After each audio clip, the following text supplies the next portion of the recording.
My son's fiancé mocked me when we met for the first time. Your dad only finished middle school. Seriously, can you even get a job with such a low academic qualification? She laughed heartily. Her father chimed in.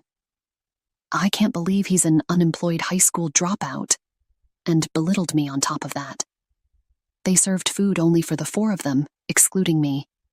The fiancé's mother said with a big smile, I prepare meals only for my family. I have never seen someone ridiculous parent to this extent during a meet and greet between two families.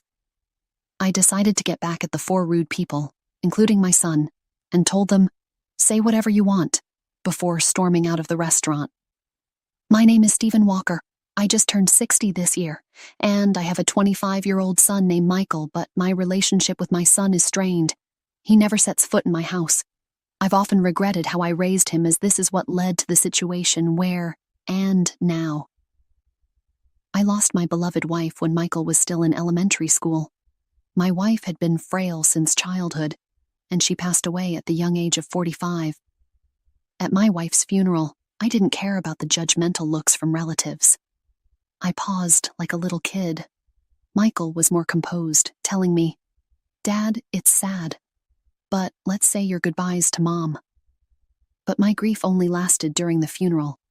Back then, I was running a real estate business that I had inherited from my father. The day after my wife's funeral, I woke up to phone calls from clients. That's right, I had loyal clients to take care of, and I had to raise Michael on my own. Now, I snapped out of it with those phone calls and headed to my office. At the same time, I took part in school events and PTA meetings. I had to fill a role that my wife had been playing all by myself. There's no way my lousy self could juggle work and school events perfectly on my own. I quickly gave up and decided to temporarily close my business. I handed over my clients to another real estate agency so I could spend time with Michael. But when I went to school, Michael glared at me and said, Dad, I told you not to come.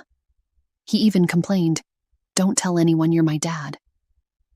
Without saying whose parent I was or why I was at the school, I would just be some stranger. Even today, I'm wearing a name tag that says Walker as I participate in PTA activities. I couldn't fathom why my son started giving me the cold shoulder all of a sudden, but it didn't take long for the penny to drop. Hey, isn't that your dad? What's he doing at school on a weekday? Does he have nothing better to do? My mom said. After your mom passed away, your dad became jobless, right? Michael remained silent and looked down as his classmates taunted him. I quickly rushed over and told them, I'm just taking some time off work. It's like your summer or winter break. However, seizing this opportunity, my son was further ridiculed by his classmates. Your dad's job was pretending to be on break. Your family's poor. I'll share my bread from lunch with you. Darn you, Dad. Your speaking to me just made me look even worse. Michael grew more and more resentful as his classmates made fun of him. Despite knowing my son was being ridiculed, all I could do was look the other way. I can't remember how many times I shed tears alone because of how pathetic I felt. Soon enough, when my son Michael entered middle school, he started hanging out with delinquents. He would sleep over at friends' houses and hang out at some gas station's parking lot until late at night. Back in the day, cell phones weren't very common, and it was quite rare for a middle schooler to have one. Michael started coming home less and less, and I had no clue where he was or what he was doing. All I would do was apologize when I got calls from the school saying, there's been a complaint from a nearby gas station. Whenever I went to Michael's school, Michael and his rowdy classmates would call me names like good for nothing and bottom of the barrel while throwing empty cans at me. Michael had become more violent since entering middle school, and I was scared to even talk to him, not knowing what he might do. I wish I had handled things better when he was still in elementary school, but what was the right way for a parent to deal with a child's bad behavior?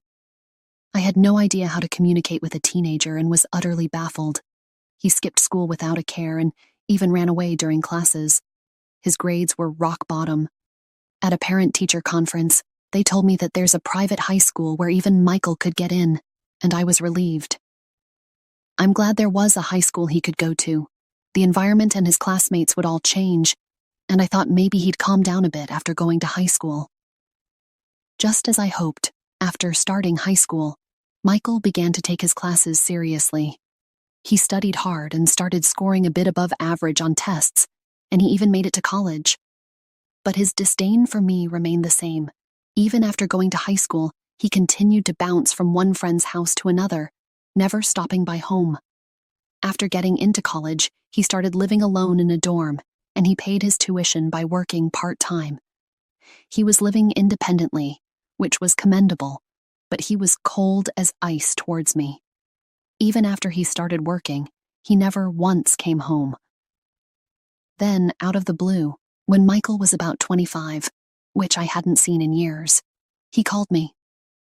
Out of the blue, he calls me and says, "I've got someone I want to marry."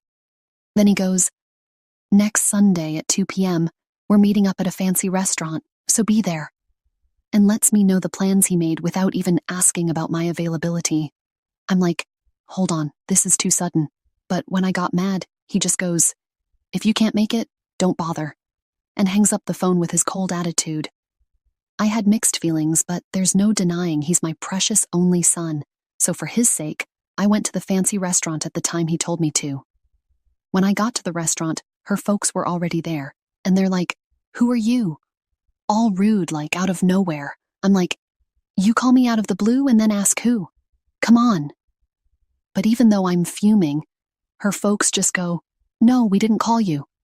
And they're just as cold as my son was. Now my son Michael, he's standing there smirking something fierce. This guy, he's up to something. Still not sure I trust what's happening, I head inside the restaurant. There's no talk about Michael or his partner, Sarah. Instead, I was the center of their attention, who they had just treated like an intruder.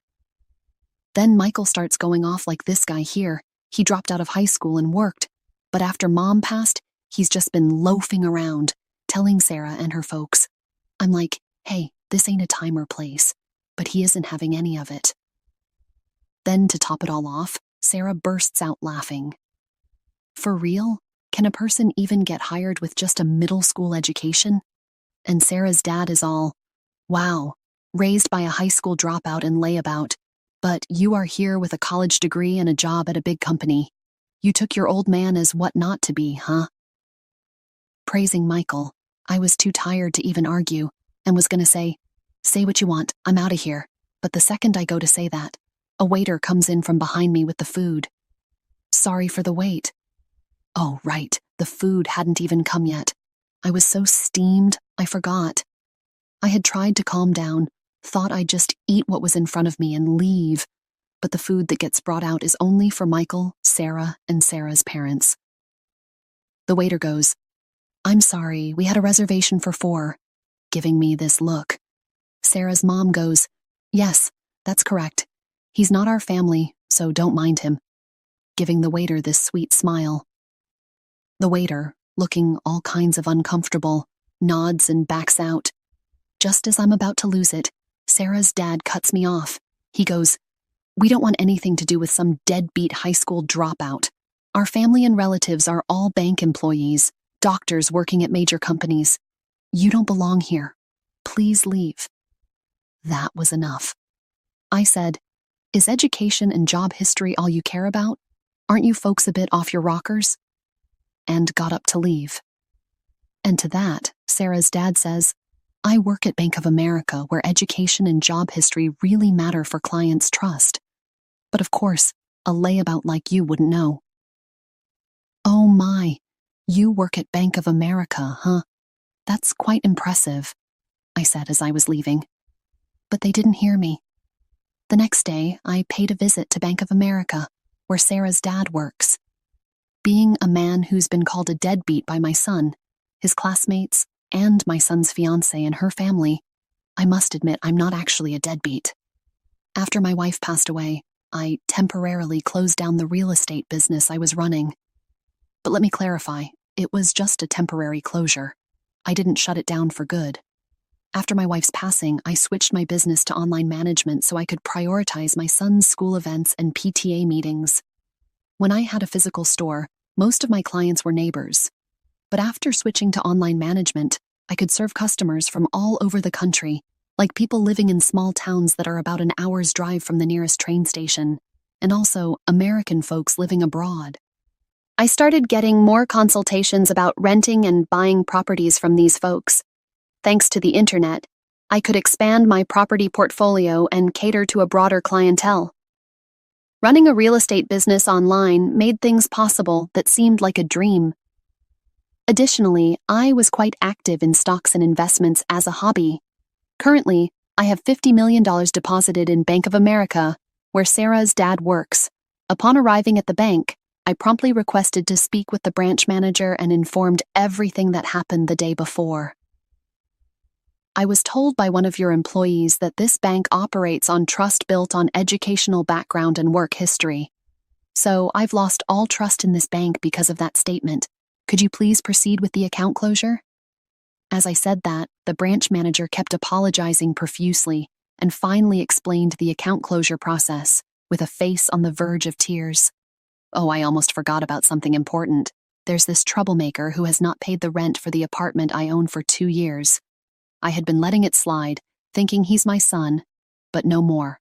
I mailed my son a notice demanding 2 years' worth of rent. 3 days later, Sarah's dad and my bonehead son came storming into my house. Why did you rat me out to the branch manager? That was underhanded, Dad. What's the deal with that notice? If you're the manager, cover for me. I sighed and said, I lost trust in the bank after learning about your practice of judging clients based on education and work history. Are you panicking just because of what one person said? Do you have something to hide? And Michael, just because we're family doesn't mean you can skip paying rent. Pay your own dang rent, Sarah's dad shouted. Because you went around stirring the pot, I got a bunch of complaints from my other clients. My boss chewed me out because of what you did. The nerve. Oh no, I didn't stir the pot. I just shared this story as a casual conversation with my relatives and clients. I didn't tell them to close their accounts, I said with a smile. My son snapped at me. What clients, Dad? You're just a deadbeat, aren't you? You think a deadbeat could afford to build a huge house like this in such a prime location and still maintain this lifestyle? I even did some renovations recently, I replied. My son made a baffled face and said, Huh, what's that? Did you go into debt or something? I'm really fed up with you. I took a break from my real estate job for a while and then switched to running an online business, which I'm still doing. How many times do I have to tell you? I'm not a bum. With my words, my son turned pale as a ghost. What? I had no clue. I thought you were just working part-time. Sarah's dad started yelling, You're a real piece of work, keeping your occupation secret even from your own son. I got annoyed and said, Say whatever you want, as I closed the front door. Outside, I heard them shouting, You've ruined my reputation. I'm gonna sue you. I can't believe I've been deped by my old man for this long. I'm not gonna let him do this to me. The two of them are making a ruckus, but after about 10 minutes of shouting, seems like they got exhausted and it got quiet. Well, once they realized that shouting was meaningless, I figured they wouldn't bother coming around here again. I let out a sigh of relief and went to make myself a cup of coffee. Just then, I heard my son's voice outside again. You big fat liar, what are you still here? I said, as I looked out the window to see Sarah's dad and my son spray painting my front door. You've got to be kidding me. What are they up to? Just as I was about to go outside and give them a piece of my mind, I heard a police siren getting closer. Could it be that someone in the neighborhood called the cops? My hunch was right on the money. When I went outside, the two of them were being detained by the police who showed up because of a neighbor's complaint. Ah, there he is, that big fat liar. I lost all my credibility at work because of him. They shouted as the police calmly loaded them into the patrol car, saying, all right, we'll take it from here. Then one of the officers who seemed to have just noticed me approached me with a strangely cheerful expression. Sir, would you please come with us to give your statement? Why me? But I guess I'm the victim here. I'm gonna spill the beans on all their shenanigans. When we got to the police station, I showed the cops a video from my phone. It was footage from the security camera I installed at my front door. The camera had recorded all the yelling and antics. "What a great piece of evidence," the officer exclaimed with a sparkle in his eye, and my questioning was over in a jiffy. My son and Sarah's dad were given a stern warning by the police, and they had to sign a restraining order to keep their distance from me. And it turns out the whole neighborhood had witnessed their crazy behavior. One of my son's coworkers who lives nearby had been blabbering about it at the office. "Hey, you won't believe it, but Michael was caught spray painting his own father's house and got hauled off by the cops." I was so shocked. I recorded the whole thing. My son became the talk of the town at his workplace and with clients, and his boss ended up demoting him. I went to report the incident to Bank of America again, where Sarah's dad worked.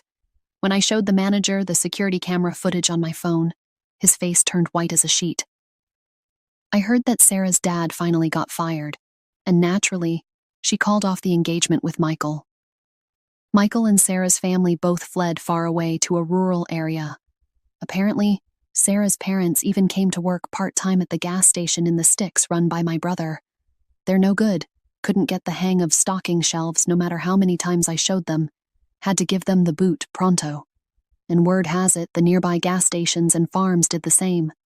According to my brother, it seems Sarah's parents can't land a steady job, and they're bouncing from one gig to another at gas stations and farms as a couple. Furthermore, I heard that Sarah showered her boyfriends, including my son, with high-end gifts like watches, and she was in debt because of that.